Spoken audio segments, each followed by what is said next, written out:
Hello and welcome back to White It Was podcast. My name is Mithad. Thanks for tuning in. If you don't know who I am, I don't blame you. And it's been a long time since I dropped a podcast and talk about our beautiful football team that gives us nightmares at the best of times. But yeah, I'm back. I'm back to record another video. As you can see, I'm wearing my Euro 2024 kit where we once again were eliminated in the group stage with a solitary 2 points against Slovenia and Denmark, and then obviously we lost England. So this video, I'm just going to talk about it. We've got some upcoming games against Austria. I'm going to record a video for them later. But the big news overnight is Serbia and Capelli. It's been confirmed Capelli will be our kit makers for the next 2 years, probably 4. And they're going to be making our jerseys. No one knows what Capelli is. I've never seen a Capelli jersey ever on TV or in the shops. I've never even heard the brand before. And of course, who else is going to sign up to a brand like that than Serbian football? But the big news overnight is that our first game in the Capelli brand will be against England on the 9th of September. Where we play him in Belgrade, and for some reason it's going to be in blue, blue jersey, blue shorts, blue socks. The whole kit's going to be blue. Not too sure why. And then after that, it's going to revert back to our red, blue, white, which we never wear anyway. Me personally, I wouldn't have no issue going back to wearing blue. We've already gone back to the basketball wearing blue, and I just think it just sort of fits better with us to wear the blue. And we never play red, blue, white. If we did play red, blue, white all the time, okay, then I'd probably say let's just stick to red, blue, white. But unfortunately, we just don't play that color combination. So what are you going to do? So yeah, and the best news out of all this, even though we're going to Capelli and whatever, fine, that's only a short stint, 2-4 years, and then we can go back to a better brand, but that the old emblem will return, as you can see right here. That old emblem will return to these blue jerseys and onwards with Capelli Sport. The federation finally saw some wisdom and will revert back to the old emblem, which we all love.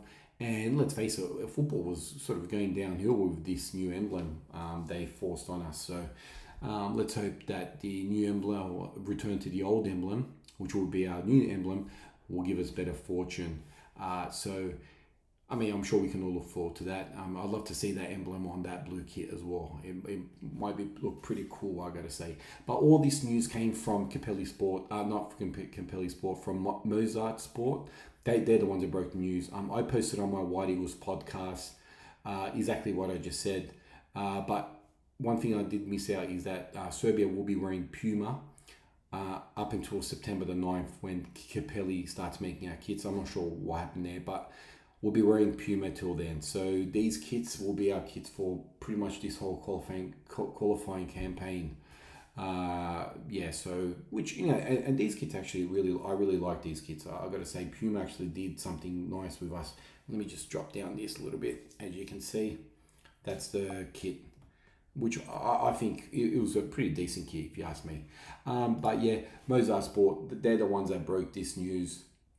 You can jump on their website and see this story. It's basically everything I just said is here. It's first time since 2006 we're going to be wearing blue again after our terrible World Cup campaign in Germany, where we will last in a group, not just last in a group, but last in the entire World Cup of 32 teams. Serbia and Senegal at the time came last, and we wore a beautiful Lotto kit with the stripes, which I really liked, but a lot of fans didn't. But I think it's going to go down as a classic eventually, that blue kit and the white kit, which I have both of. I should actually wear it for this video, but it's going to be pretty cool just to have that one-off blue, which I'm going to buy. I'm definitely going to try and buy that kit and then see what Capelli does with a design. We'll see. I did post on my Instagram what leaked jerseys it could be. Obviously the home jersey. See, that doesn't look too bad with the old emblem. This emblem here, I have no idea what that is. That looks basically like a German emblem. This here, I don't know if someone was drunk when they designed that, but who would buy that? And that's the emblem that was meant to be on the back of the jersey. But yeah, there we go. If we get that emblem back, I'll be happy. 2-4 years and we can get another kit supply, but main thing is that we have that emblem back, and the Sabres have listened to the fans and they just do not change it back to the old or to this, and just leave it. It's what we know, what we love. It's clean, it's beautiful, 4 C's on the cross with Serbia there, a little football in the middle. Forget about it. I mean, you can just see it there. I mean, honestly, they just can't get any better. And me and my best mate Johnny have always said that if Serbia wins a Euros or World Cup, we're going to get that tattooed on ourselves somewhere with the year. So, Johnny, I'm still holding you to that bet. We shook hands. Don't make this a Jerry and George Costanza situation. But we shook hands, and yeah. So that's the only video what I want to discuss in this video. I'm going to try drop one in about a week because we play Austria in about a week, and we'll see what happens. No Mitro for that game. Mitro has some kind of heart palpitation, so he won't be able to play. So God knows what's going to happen. Obviously, we do have Dusan Vlahovic there, and hopefully Luka Jovic is fit, and then we can take on the Austrians. And I've got to say, we've got a good chance against them. Anyway, let me know what you reckon in the comments. Like this video. Follow my Instagram and my Twitter, both White Eagles Podcast. Follow my YouTube channel, and I'll see you next time.